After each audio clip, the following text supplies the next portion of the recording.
فأنا ناصح لإخواني بالصدع بالحق تبيض وجوههم. السكوت في مسألة الحزبية يضرها، فاصدع بما تؤمر وأعرض عن المشركين. سلامي على دماج ورجالها والشيخ يحيى ودار العلم يا سعد بانيها. الحمد لله رب العالمين والصلاة والسلام على رسوله الأمين وعلى آله وأصحابه ومن تبعهم بإحسان إلى يوم الدين. Amma ba'd.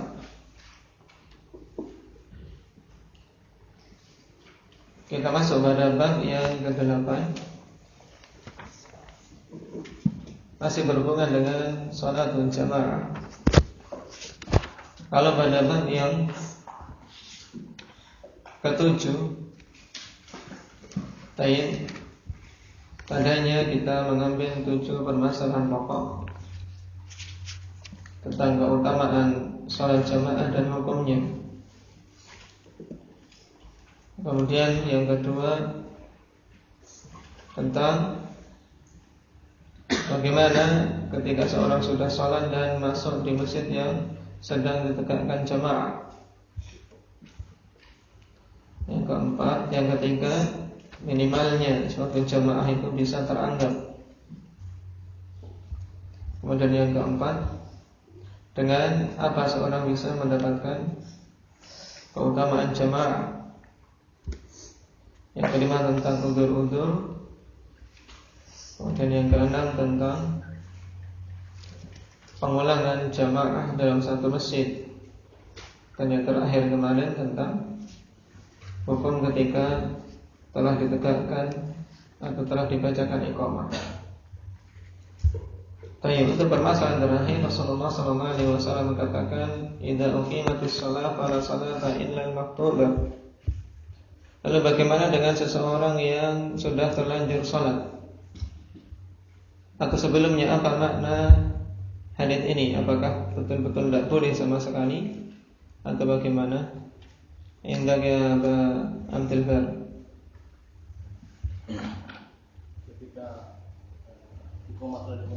Maka dia tidak boleh untuk melakukan sholat. Melakukan sholat secara mutlak.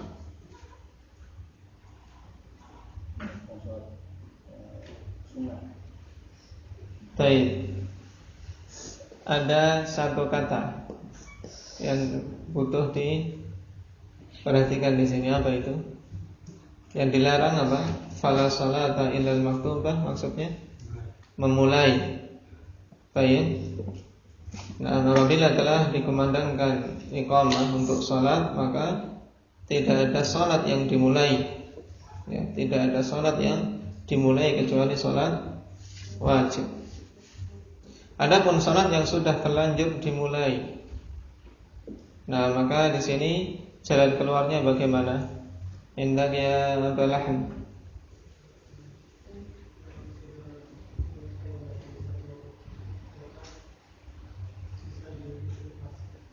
Bisa kalau dia sudah sholat dan tinggal 1 rakaat, maka bagaimana?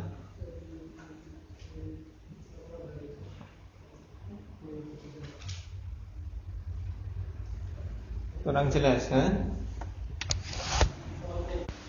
Apabila seseorang memungkinkan untuk menyelesaikan sholatnya dalam keadaan tidak terlambat mengikuti jamaah, maka dia boleh untuk menyelesaikan sholatnya secara ringan. Namun apabila khawatir ketinggalan jamaah, ketinggalan takbiratul ihram, bahkan sampai ketinggalan rukuk, maka harus segera menghentikan sholatnya, membatalkan sholatnya. Dan pada jamaah yang banyak, alhamdulillah, juga jamaah ahli sunnati wal jamaah, insyaallah kalau sekedar 1 rakaat masih cukup untuk seseorang menyelesaikan. Nah, karena butuh taswiyatus sufuf, meluruskan shaf. Nah, sehingga pada waktu itu dia bisa menyelesaikan sholatnya dengan cepat. Nah, adapun yang sama sekali tidak diperbolehkan Apa tadi, Ridwan? Kalau sudah iqamah? Memulai sholat sunnah. Baik. Kita masuk pada bab yang ke-8. Fil imamati fis shalah. Bab yang ke-8 tentang masalah apa? Imam, ya, keimamahan di dalam salat. Nah, setelah kita tahu beberapa ahkam pokok dalam permasalahan jamaah yang hendaknya ini dimungkinkan, minimal seseorang mungkin pendapat-pendapat yang paling kuat dalam masalah itu. Baik. Sekarang kita akan membahas tentang bagaimana seputar imam. Baik. Karena namanya jamaah, tentunya apa? Seseorang harus tahu hukum seputar imam dan hukum seputar makmum. Baik. Qala wal maqsudu bil imamati irtibatu salatil muqtammi bi imamihi. Dan yang dimaksud dengan imamah di sini seputar keimamahan yaitu irtibatu salatil muqtam bi imamihi, yaitu terkaitnya salat orang yang bermakmum dengan imamnya. Karena ketika seorang berjamaah, maka kemungkinannya dia menjadi imam atau menjadi makmum. Dan dalam salat berjamaah, salatnya makmum itu berhubungan sekali dengan salatnya imam. Karena itulah hukum mengetahui hukum-hukum seputar apa? Imamah. Kalau seorang tahu, imamnya musyrik kafir, dia tetap saja salat di belakangnya tidak sah. Kemudian juga kalau dia tahu imamnya melakukan salat tersebut sebelum masuk waktunya, maka apa? Yang bermakmum kepadanya juga tidak sah. Sehingga butuh tahu hukum apa? Hukum imamah ini. Perkara yang penting karena apa? Bergandengan dengan kesempurnaan salat, bahkan apa? Bergandengan dengan sah tidaknya salat dia. Qala al-mas'alatul ula, permasalahan yang pertama, man ahaqqu bil imamah. Siapa yang paling berhak untuk menjadi imam?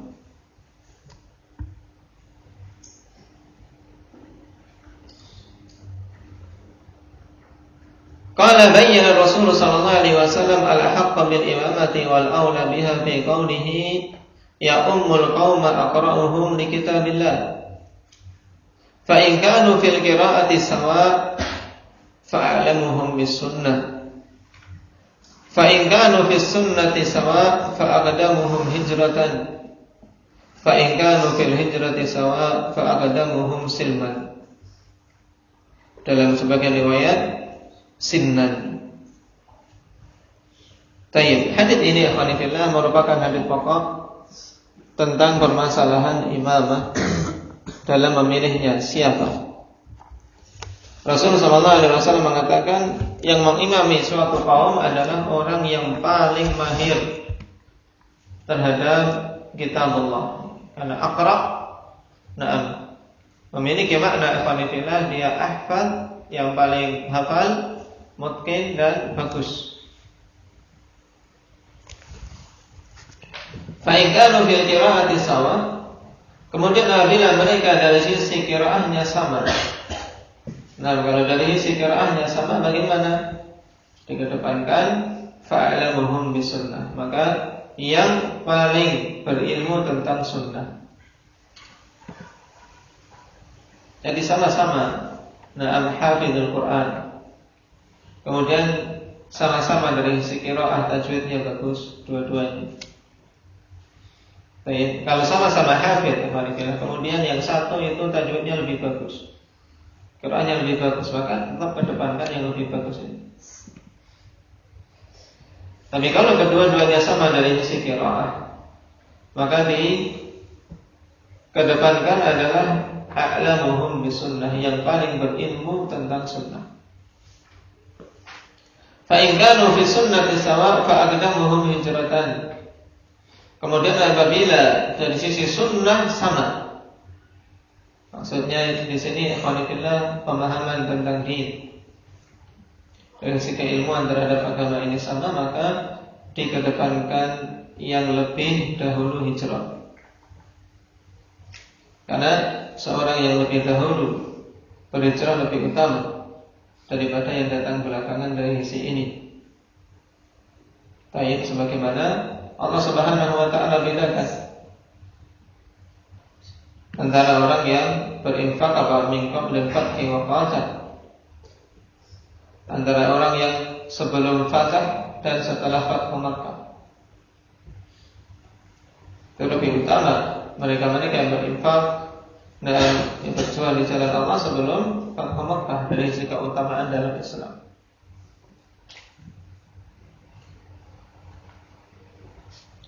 Qala fa'aulan nas wa ahaqquhum bil imamati yakunu 'ala an-nahwi tsani.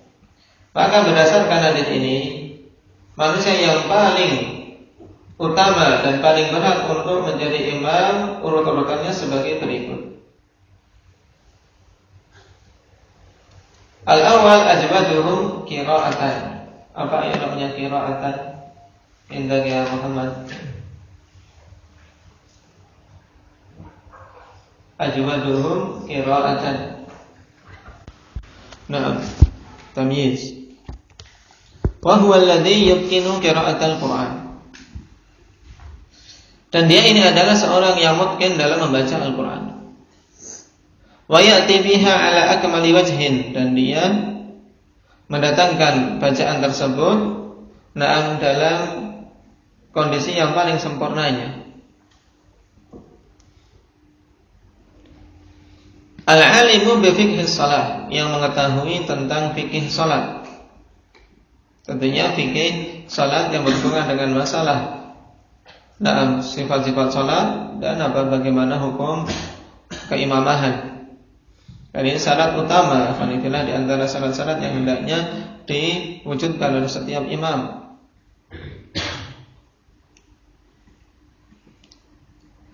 Fa idza ijtama'a man huwa ajwadu qira'atan wa man huwa aqallu qira'atan minhu lakinnahu afqah, qaddimal qari' al-afqah 'ala al-aqra' ghairil faqih.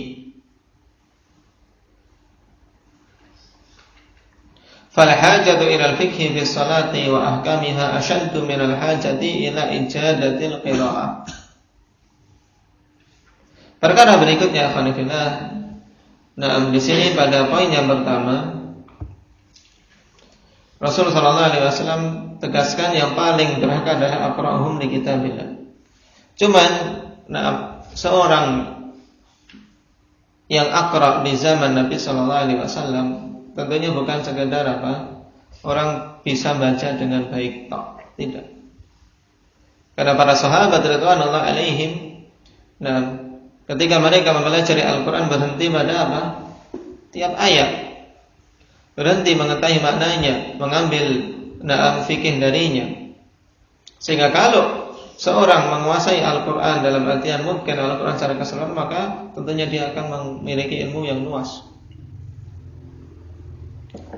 Dan makanya diberikan penjelasan di sini al-alim bi fiqhi shalah, yang tahu tentang fikih salat. Sehingga apabila bergabung seseorang yang lebih bagus qiraahnya dan seorang yang dari sisi qiraah lebih kurang, tapi dia lebih faqih. Maksudnya dari sisi bacaan, satunya suaranya bagus merdu, satunya sama-sama hafidhul Quran tapi biasa-biasa saja. Tapi lebih faqih, lebih tahu tentang perkara-perkara salat dan hukum-hukumnya, maka dikedepankan qari' yang lebih faqih tadi. Alal aqra' ghairil faqih, daripada yang lebih pintar bacanya, tapi dia tidak faqih, tidak paham. Dan al-faqih di sini bukan kemudian faqih secara keseluruhan, kita khususkan berhubungan dengan ilmu-ilmu salat. Alasannya apa? Fal hajatu ila al-fiqhi fi shalah wa ahkamiha ashaddu min al-hajati ila ijadatil qiraah. Sebab itu berarti fa sababiyah. Sebab kebutuhan kepada fikih di dalam salat dan hukum-hukumnya. Jadi yang dimaksud fikih dalam salat yang penting ya seorang imam tahu, makanya penting sekali. Pembahasan kita dalam beberapa bab ini berhubungan dengan masalah salat sangat penting untuk kita semua memahaminya dengan benar dan kokoh. Dan kalau antum keluar ke masjid awam, masjid awam, kemudian memberikan pengajaran kepada mereka, berdakwah kepada mereka, di antara pertanyaan paling banyak seputar salat. Ya, pertanyaan paling banyak itu kebanyakannya tentang sholat. Maka hendaknya hukum-hukum seputar sholat seorang berusaha mungkin memahaminya dengan benar dan kokoh. Tentunya untuk kokoh butuh dalil. Untuk kokoh butuh dalil. Tidak sekedar memahami perkataan-perkataan para ulama, tapi yang paling intinya ikhwanifillah seorang memahami dalil dalam masalah tersebut. Karena pada zaman ini banyak manusia dikibuli oleh dai-dai hizbiyun, juga dai-dai dunia. Yang kebanyakan menyeru kepada diri mereka sendiri, menyeru manusia untuk mengikuti dirinya. Sehingga jarang kaum muslimin diperkenalkan dengan dalil. Kalau kita tanya kepada kaum muslimin dalam berbagai macam amalan-amalan mereka yang dilakukan turun-menurun, bahkan sebagian tidak berani untuk meninggalkannya. Ketika ditanya apa landasannya, tidak tahu. Yang penting Pak Kiai fulan melakukannya. Ini sudah dari nenek moyang kita. Ini semuanya adalah prinsip-prinsip jahiliyah.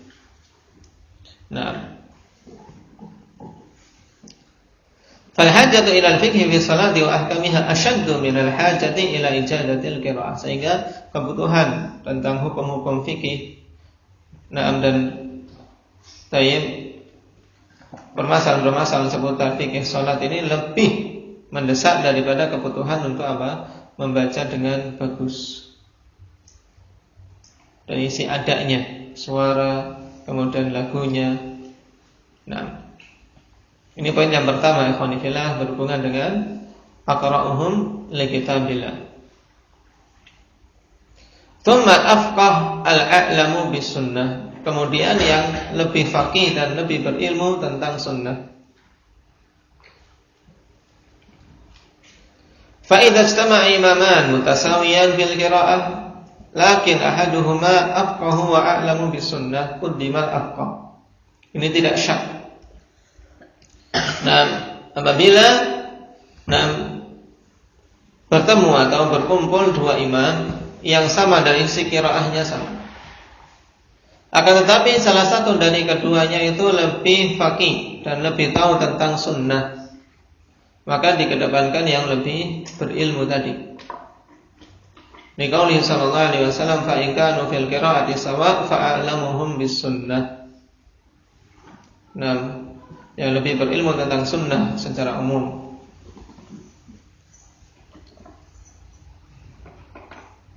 Asalnya thummal aqdamu wal asbaqu hijratan min biladil kufri ila biladil islam idza kanu fil qiraati wal ilmi bis sunnati sawa. Kemudian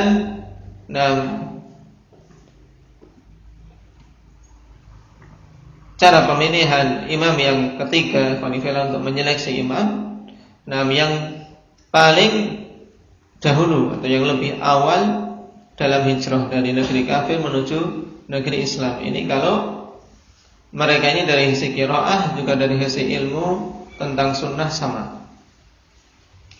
Dan biasanya ikhwanifillah di poin yang pertama saja sudah bisa menentukan imam mana.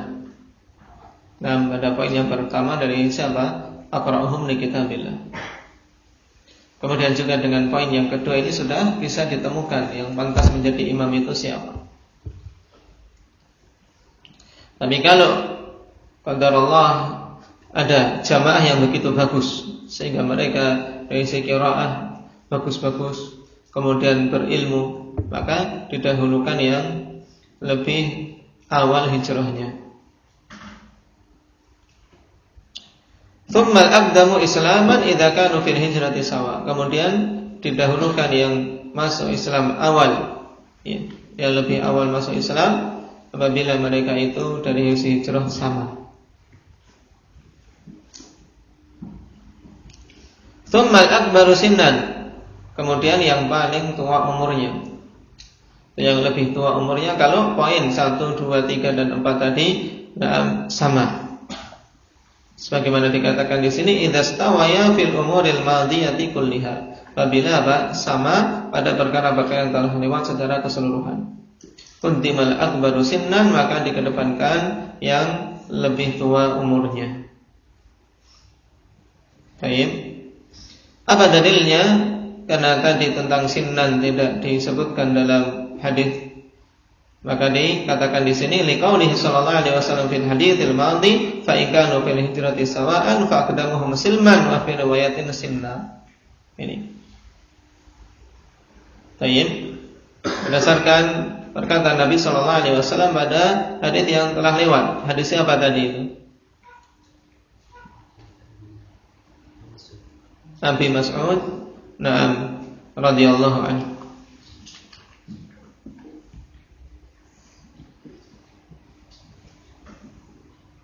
Ya, bedakan antara Abdullah ibnu Mas'ud dan Abu Mas'ud.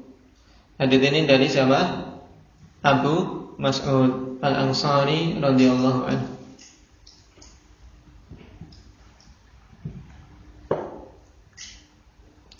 Waliqaulihi sallallahu alaihi wasallam wal ya'ummakum akbarukum, dan juga berdasarkan sabda Nabi sallallahu alaihi wasallam hendaknya mengimami kalian orang yang paling tua di antara kalian.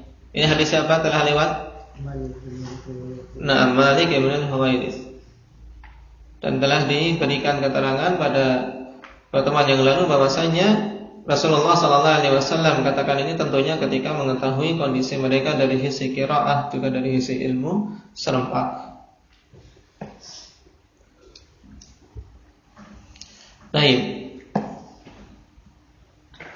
Dan sungguh ikhwanillah, kalau sampai terjadi penyeleksian yang seperti ini, maka ini merupakan jamaah yang sangat bagus, suatu komunitas yang sangat bagus, ya. Sama-sama qurra, berilmu, tayyib. Kemudian mereka adalah orang-orang yang bersegera pada ketaatan. Nasallallahu ta'ala min fadlih.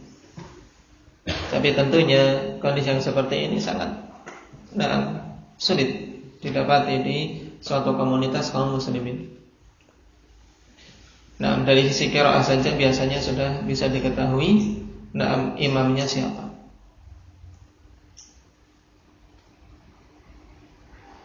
Qala fa idza stawaya fi jami'i ma sabaqa quri'a bainahuma. Faman ghalaba fil qur'ati quddim.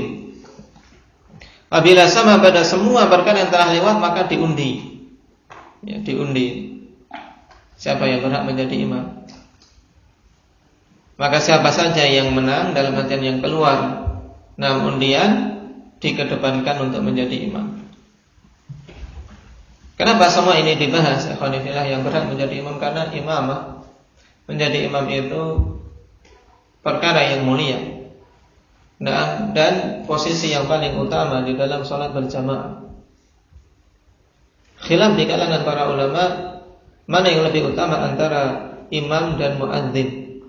Mengingat keutamaan muadzin begitu banyak, ikhwanillah, tapi tentang penyebutan keutamaan sebagai imam, tidak sebanyak hadis tentang keutamaan muadzin. Muadzin, ikhwanillah, banyak sekali hadis tentangnya. Rasulullah sallallahu alaihi wasallam katakan al-muadzzinuna atwalun nasi a'naqan yaumil qiyamah. Para muadzin itu orang yang paling panjang lehernya pada hari kiamat. Dan kemudian banyaknya makhluk-makhluk yang mendoakan sesuai dengan jangkauan suaranya.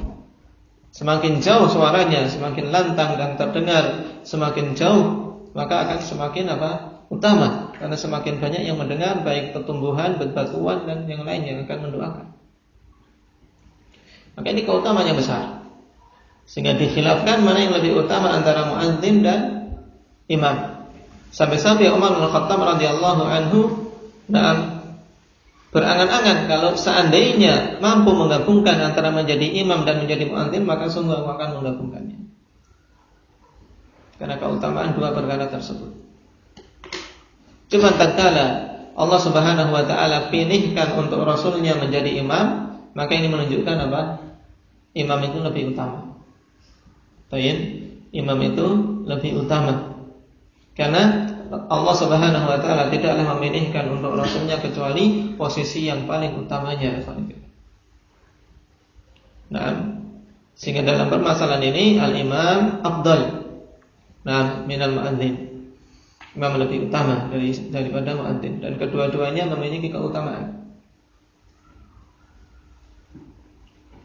Sehingga sampai disebutkan untuk menyeleksi imam bagaimana, bahkan sampai-sampai kalau memang semua spesifikasinya sama, ya diundi.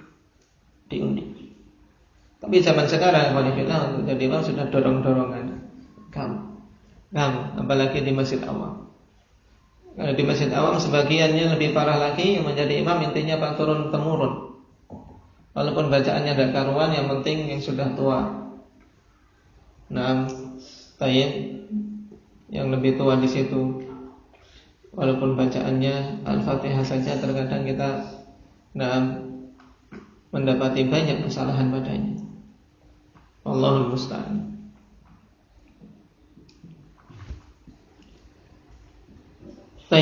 Perkara berikutnya, ikhwani fillah, berhubungan dengan sisi lain dalam pemilihan imam. Ketika datang suatu kaum di suatu masjid, suatu kaum di suatu masjid tamu misalnya, dan mereka ini para qurra dan alim, mana yang dikedepankan? Dikatakan wasahibul baiti ahaqqu bil imamati min dhaifihi. Dan pemilik rumah, ya tuan rumah, itu lebih berhak untuk menjadi imam daripada tamunya, walaupun tamunya itu lebih utama.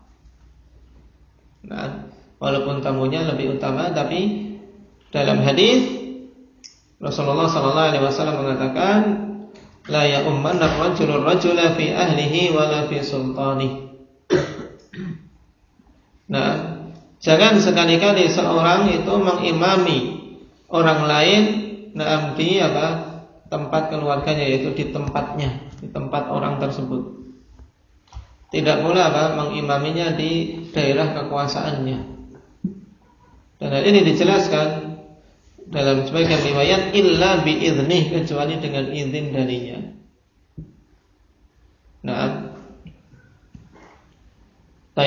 Maka hadis ini menunjukkan bahwa tuan rumah lebih berhak untuk mengimami tamunya, kecuali kalau dia mengizinkan dan menginginkan untuk bisa mendengarkan dan bisa bermakmum kepada tamunya tersebut.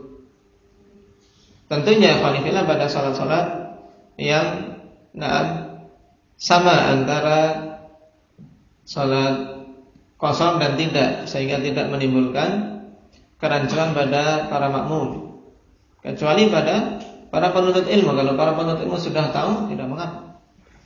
Misalnya diminta untuk mengimami salat subuh atau salat maghrib, ini sama saja antara seorang yang musafir dan mukim. Tapi kalau untuk salat zuhur, asar maupun isya, tentunya akan terjadi perbedaan, karena musafir akan salat 2 rakaat saja, walaupun dia menjadi imam bagi orang-orang yang mukim, tetap dia salat 2 rakaat. Sehingga di kalangan awamun nas atau mereka-mereka yang belum mengetahui ilmunya akan timbul kebingungan. Baik.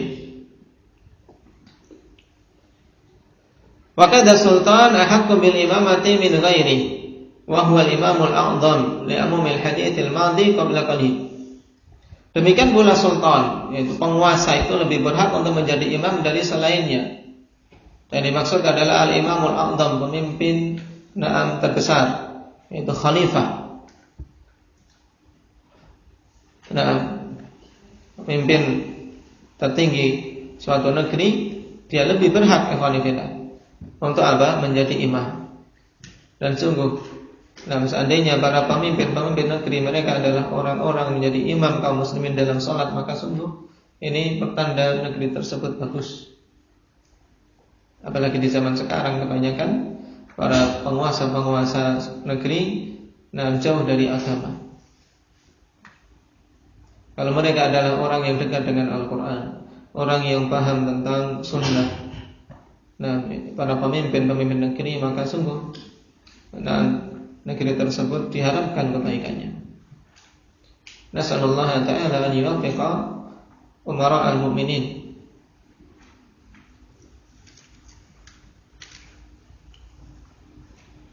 Wa kadzalika imamul masjidir ratib aula min ghairihi illa min sultan. Kalau tadi berdasarkan keumuman hadis ikhwani fillah wala fi sultani. Sekarang demikian pula imam masjid ratib, yaitu imam masjid tetap. Dan ini sunnah, hendaknya masjid ada imam tetapnya. Imam masjid yang tetap itu lebih utama daripada yang lainnya. Tapi walaupun mungkin datang makmum ikhwani fillah yang dari sisi qiraah lebih utama, atau datang makmum dari sisi sunnah lebih berilmu, maka tetap lebih berhak imam masjid yang utama tadi, imam masjid tetap. Dikecualikan apa? Illa minas sultan, kecuali apa? Ketika dibandingkan dengan penguasa secara umum. Karena pada hakikatnya dia pun berada di daerah kekuasaannya. Jadi kalau datang sultan di satu negeri, maka di satu masjid, maka dia yang paling berhak untuk apa? Menjadi imam. Hatta wa in kana ghairuhu aqra' minhu a'lam. Sampai-sampai walaupun selain dia itu lebih bagus qiraahnya dan lebih berilmu. Li'umumi qauli sallallahu alaihi wasallam la ya'umman ar-rajulu ar-rajula fi ahlihi wa la fi sultani. Jangan sekali-kali seseorang mengimami orang lain fi ahlihi, pada keluarganya, yaitu pada tempat mungkin orang tersebut yang dia ditetapkan sebagai imam di sana. Jadi pada fi ahlihi berhubungan dengan imam ratib. Wala fi sultani ini berhubungan dengan sultan. Alhamdulillah bahwasanya sultan itu orang yang paling berhak untuk menjadi imam di masjid-masjid yang berada di bawah kekuasaannya. Maka kalau kita dapati para khalifah dulu alhamdulillah kapan saja mereka pergi, mereka apa? Menjadi imam. Walaupun musafir.